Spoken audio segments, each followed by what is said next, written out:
وقال النبي صلى الله عليه وسلم خير الناس من ينفع الناس او كما قال عليه الصلاة والسلام. طول بشوق من محبت دا عبادت فنیت بانتی درود شریف ہوئے. اللهم صل على سيدنا محمد وعلى آل سيدنا محمد وبارك وسلم. زما انتهائی واجب الاحترام نوجوانانو او دغه چې کم پروګرام تاسو دلته راغونډ شوي کم مقاصد دي هغه به هم تاسو ته مخې ته ایښودلی کېږي او په هغې باندې به تفصیلي گفتگو چې دی هغه به زموږ ستاسو وړاندې چې دی هغه کېږي. خو د هر یو پروګرام د هغې دپاره چې کله هم افتتاح کېږي افتتاحي دغه د الله رب العالمین د کلام نه وشي نو هغه محفل دا د برکت والی او بیا د درود شریف په دې وجه باندې هر هغه محفل چې کم کې درود شریف وویلی شي هغه د برکت والی او چې درود شریف پکې ونه ویلی شي هغه هم د برکت نه چې دی هغه خالی وي. د دې وجه نه دغه عرض هغه د درود شریف وکړو. دا کم مقصد چې موږ تاسو دلته راټول شوي یو دارالنصر فاونډیشن د دغې پروګرام افتتاح ده. د هر دغه پروګرام افتتاح چې دی نو هغه کېږي د کلام پاک نه د تلاوت د کلام پاک دپاره طالب العلم اشفاق علم ته عرض کوم چې هغوی راشي او د کلام پاک تلاوت چې د هغې افتتاح چې دی هغه شروع کړي او د کلام پاک تلاوت وکړي.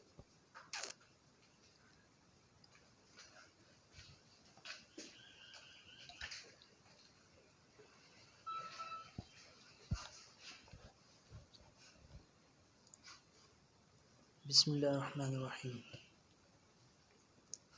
لا أقسم بهذا البلد وأنت حل بهذا البلد ووالد وما ولد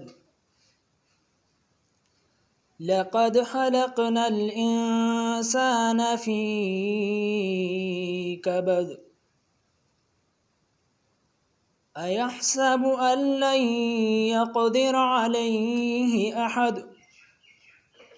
يقول أهلكت مالا لبدا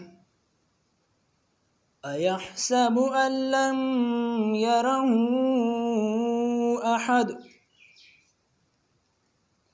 ألم نجعل له عينين ولسانا وشفتين وهديناه النجدين فلاقتحم العقبة وما أدراك ما العقبة فك رقبة أو إطعام في يوم ذي مسغبة يتيما ذا مقربة أو مسكينا ذا متربة صدق الله العظيم.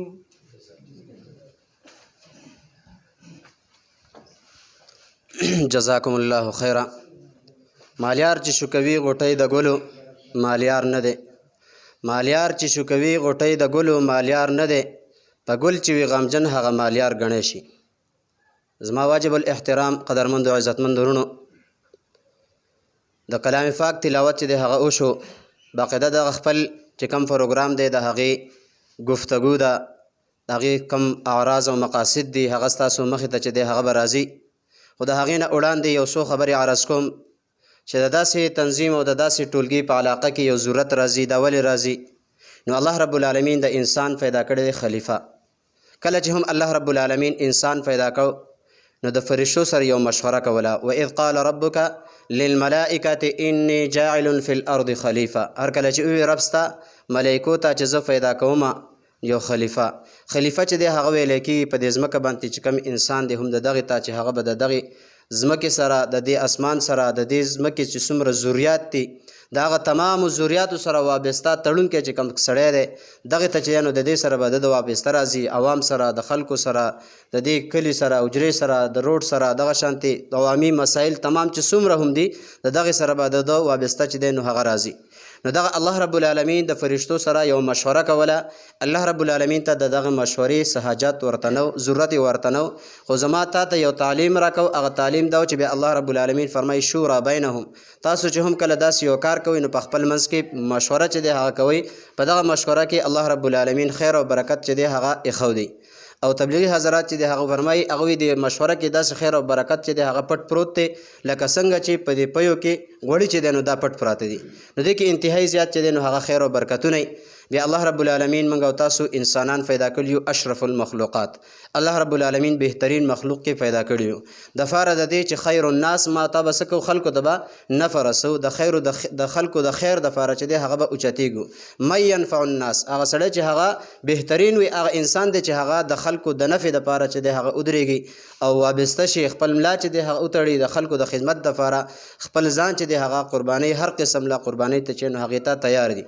نو ما ته به دویم نمبر وعده، اولنن نمبر وعده چې دی هغه به دا کو چې دغه کم تنظیم د پاره زه راټول شویم. اول نمبر ځان کې به اخلاص، د دغه تمام ضروریات دغه تمام هر څه هغې کې به اخلاص منډه تله چې دی هغه به وهو. دویم نمبر د دغې دپاره به خپل هر قسم لا توانۍ چې دی هغه به استعمالو او د دغې سره به خپل د زړه نه چې هغه به محبت ساتو. نو نور باقاعده چې د دې پروګرام څومره اغراض او مقاصد دي، څومره مکمل گفتگو ده، زما ستا د دې علاقې مشر چې به مونږ کې موجود هغه زما مراد او مقصد هغه نه ماهر زاده استاد صاحب دی چې هغه سینیر هم دی زمونږ ټولو کې په دغه شانتي په علاقې په نظر باندې او دغه شانتي په تعلیمي سطح باندې هغوی کې هر قسم لا صلاحیت چې دی هغه موجود دی. دغه شانتي که زه وویم نو زما ستا په دې علاقې بچي کې په زړه کې پټ یو صلاحیت چې دی هغه موجود دی. که دا څومره د ساینس مخې ته دا څومره ترقي وکړه، هغه هم زما ستا په شانتي انسانانو خپل سوچ استعمال کو، خپل زړه کې چې کومې خبرې پټې وي هغه پټې خبرې چې دی هغه یې بهر ته راوباسلې.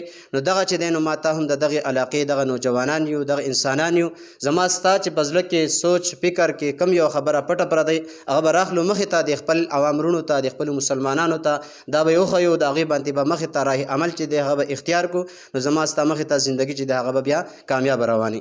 نو د دغې تمامې چې څومره مقاصد دي، اغراض دي، مکمل گفتگو چې څومره ده د هغې دپاره خپل مشر ماهر زاده استاد صاحب ته عرض کوم چې هغوی راسي او دغه په خپلو الفاظو کې عرض وکړي.